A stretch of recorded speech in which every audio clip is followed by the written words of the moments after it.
বর্তমানে অনলাইনে যে কোনো ফর্ম ফিল আপ করার সময় আমাদের যে সমস্যায় পড়তে হয় সেটি হলো ডকুমেন্ট আপলোড করার ক্ষেত্রে।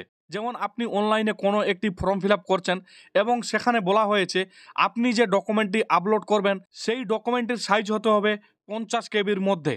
কিন্তু এবার প্রশ্ন, আপনি যে ডকুমেন্টটি আপলোড করবেন বা আপনার পাসপোর্ট সাইজ ফটোটি আপলোড করবেন সেটির সাইজ বর্তমানে 100 কেবি অর্থাৎ 50 কেবির উপর বা ধরে নেন 500 এমবি। তো কিভাবে সেটিকে একই কোয়ালিটি রেখে 50 কেবির মধ্যে বা 50 কেবির নিচে আপনি সেই ডকুমেন্টটি বা আপনার পাসপোর্ট সাইজ ছবিটি আপনি কনভার্ট করবেন বা আপনার প্রয়োজন অনুসারে বা প্রয়োজন অনুযায়ী আপনি আপনার ডকুমেন্টের সাইজ কমিয়ে নিতে পারবেন বা রিসাইজ করে নিতে পারবেন। তো সেটি স্টেপ বাই স্টেপ দেখাবো এই ভিডিওর মাধ্যমে, কিভাবে আপনারা আপনাদের ডকুমেন্ট হোক বা আপনার পাসপোর্ট সাইজ ছবি হোক আপনি সেটিকে রিসাইজ করবেন বা কিভাবে আপনি প্রয়োজন অনুযায়ী আপনার ডকুমেন্টটিকে বা আপনার পাসপোর্ট সাইজ ছবিটিকে আপনি আপনার প্রয়োজন অনুযায়ী সেই ডকুমেন্টের সাইজ কমাবেন। খুবই সহজ পদ্ধতি এবং সিম্পল পদ্ধতিতে দেখাবো, আপনি আপনার হাতে থাকা মোবাইলটির মাধ্যমে এই কাজটি করে নিতে পারবেন। তো হ্যালো বন্ধুরা, আপনারা দেখছেন টেক বাংলা ইউটিউব চ্যানেল, আপনাদের সঙ্গে আমি ফিরোজ। আশা করছি ভিডিওটি অত্যন্ত গুরুত্বপূর্ণ হতে চলেছে, তাই ভিডিওটি স্কিপ করবেন না, প্রথম থেকে শেষ অবধি দেখার অনুরোধ রইল।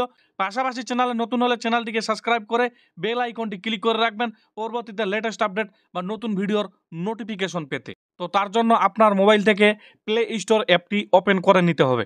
প্লে স্টোর অ্যাপটি ওপেন করে নেওয়ার পর আপনাকে সার্চ করে দিতে হবে LITPHOTO ফটো, লাইট ফটো লিখে আপনাদের সার্চ করে দিতে হবে। সার্চ করে দেওয়ার পর আপনারা দ্বিতীয় নাম্বারের যে অ্যাপসটি দেখতে পাচ্ছেন এই অ্যাপসটি আপনাদের ইনস্টল করে নিতে হবে। তো আমার যেহেতু ইনস্টল করা আছে সেই জন্য আপনারা এখানে ওপেন দেখতে পাচ্ছেন। তো আপনাদের এই অ্যাপটিকে ইনস্টল করে নিতে হবে। তো ইনস্টল করার জন্য আপনারা এখানে ক্লিক করে দিবেন। ক্লিক করে দেওয়ার পর আপনাদের সামনে এইরকম একটি অপশন চলে আসবে বা এইরকম একটি ইন্টারফেস চলে আসবে। তো আপনারা দেখতে পাচ্ছেন এখানে ওপেন লেখা আছে। তো আমি যেহেতু এই অ্যাপটি ইনস্টল করে রেখেছি সেই ক্ষেত্রে এখানে ওপেন দেখাচ্ছে, আপনাদের ক্ষেত্রে এখানে ইনস্টল দেখাবে। তো এই ইনস্টল অপশনে ক্লিক করে আপনারা এই অ্যাপটিকে ইনস্টল করে নেবেন। ইনস্টল করে নেওয়ার পর আপনারা এই অ্যাপটিকে ওপেন করে নেবেন। তো ওপেন করার জন্য আপনারা এই ওপেন অপশনে ক্লিক করে দিবেন। ওপেন অপশনে ক্লিক করে দেওয়ার পর আপনাদের সামনে এইরকম একটি ইন্টারফেস চলে আসবে। তো আমরা যেহেতু ডকুমেন্ট বা ফটো কম্পোজ করব বা এমবি থেকে কেবিতে নিয়ে আসব বা 50 কেবির নিচে করব, সেই ক্ষেত্রে আমরা কম্পোজ ফটোসের এখানে ক্লিক করে দিব।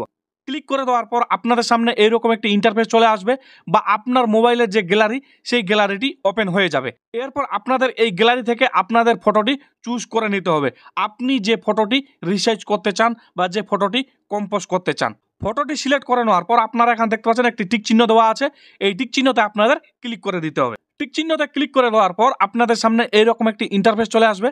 তো আপনারা এখানে দেখতে পাচ্ছেন বর্তমানে যে ফটোটির সাইজ আছে সেই সাইজটি হলো 500 কেবি। এবার এই সাইজটিকে আমরা কমিয়ে 40 কেবি অর্থাৎ 45 কেবিতে নিয়ে আসব। তো তার জন্য আপনাদের এই অপশানটি কমাতে হবে এবং যদি আপনারা কেবি বাড়াতে চান বা ফটোটির কোয়ালিটি আরও বাড়াতে চান বা এমবি বাড়াতে চান তাহলে আপনাদের রাইট সাইডে নিয়ে যেতে হবে এবং আপনি যদি কমাতে চান তাহলে আপনাকে লেফট সাইডে নিয়ে যেতে হবে। তো আপনারা দেখতে পাচ্ছেন আমি ফটোটির সাইজ 40 কেবিতে সিলেক্ট করে নিয়েছি। এইভাবে আপনাদের 40 কেবি অর্থাৎ আপনার প্রয়োজন অনুযায়ী আপনার যত কেবি প্রয়োজন সেই কেবিটি আপনাকে এখানে নিয়ে আসতে হবে। নিয়ে আসার পর আপনারা এখানে দেখতে পাচ্ছেন স্টার্ট কম্প্রেসিং, এই অপশানটিতে আপনাদের ক্লিক করে দিতে হবে। ক্লিক করে দেওয়ার পর একটু লোডিং হবে। লোডিং হওয়ার পর আপনারা দেখতে পাচ্ছেন এখানে বলা হয়েছে 1 ফটোস কম্পোস্ট সাকসেসফুলি এবং আপনারা এখানে দেখতে পাচ্ছেন বিফোর মানে আগে কত কেবি ছিল এবং আফটার এবং বর্তমানে ছবিটির সাইজ কত কেবি হয়েছে সেটিও এখানে দিয়ে দেওয়া হয়েছে। এবার এই ফটোটিকে সেভ করার জন্য আপনারা এখানে কোনো অপশন দেখতে পাচ্ছেন না বা আমরা এই পেজে কোনো অপশন দেখতে পাচ্ছি না, কারণ এটাই ফটোটি কম্পোস্ট করার পর বা রিসাইজ করার পর ফটোটি আপনার গ্যালারিতে অটোমেটিকলি সেভ হয়ে যাবে। তো বন্ধুরা, এইভাবে আপনারা আপনাদের যে কোনো ফটো বা যে কোনো ডকুমেন্ট রিসাইজ করে নিতে পারবেন বা কম্পোস্ট করে নিতে পারবেন। আশা করছি ভিডিওটি আপনাদের ভালো লেগেছে। যদি ভালো লেগে থাকে বা ভিডিওটির মাধ্যমে যদি একটু হেল্প হয়ে থাকে তাহলে অবশ্যই ভিডিওটিতে একটি লাইক করবেন এবং যদি কিছু জানার থাকে এবং যদি কিছু জানতে চান এবং যদি বুঝতে অসুবিধা হয় তাহলে অবশ্যই কমেন্ট বক্সে জানাবেন। পাশাপাশি চ্যানেলে নতুন হলে চ্যানেলটিকে সাবস্ক্রাইব করে বেল আইকনটি ক্লিক করে রাখবেন পরবর্তীতে লেটেস্ট আপডেট বা নতুন ভিডিওর নোটিফিকেশন পেতে। তো আজকের মতো এখানে সমাপ্তি করলাম, দেখা হচ্ছে আগামীকাল আবারও কোনো নতুন একটি ভিডিওতে। ততক্ষণে সুস্থ থাকবেন, নিরাপদে থাকবেন, ধন্যবাদ। এবং ভিডিওটি প্রথম থেকে শেষ অবধি দেখার জন্য আপনাকে অসংখ্য অসংখ্য ধন্যবাদ।